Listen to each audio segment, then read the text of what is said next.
And too often we find ourselves discussing issues of gun violence and murder. Tonight, we want to take a look at solutions. What are police doing to address these crimes that are still on the rise? Team 12's Colleen Sikora spoke to Phoenix police, who say that they're taking steps to arrest more perpetrators.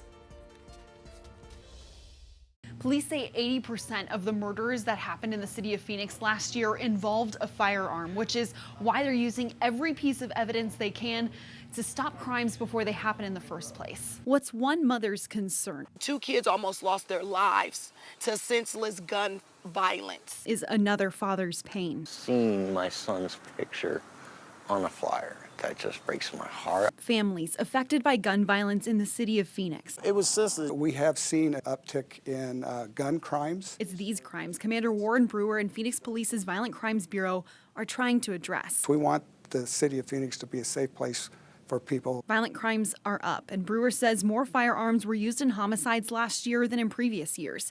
But despite a smaller staff, he says more murder cases were solved in 2021 than before. We want to collect every bit of evidence that we can to help us to understand the violent crimes and specific gun crimes. Partnering with ASU, researchers found how Phoenix police are collecting and tracking evidence in gun crimes is developing more leads and helping them solve more cases. Brewer says patrol officers have been trained to collect, photograph, and document details in gun crimes, maximizing the manpower they do have. We utilize it to hunt down the person that's responsible for the shooting.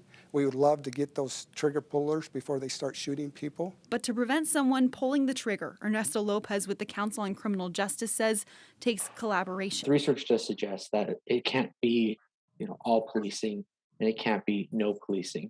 Right? It has to be a community effort, which requires trust. It's extremely important because that's how police solve crimes, how they apprehend people in the communities doing harm. Brewer says they're continuing to work with ASU to identify other evidence-based best practices to combat violent crime. Colleen Sikora, 12 News. All right, Colleen, thank you.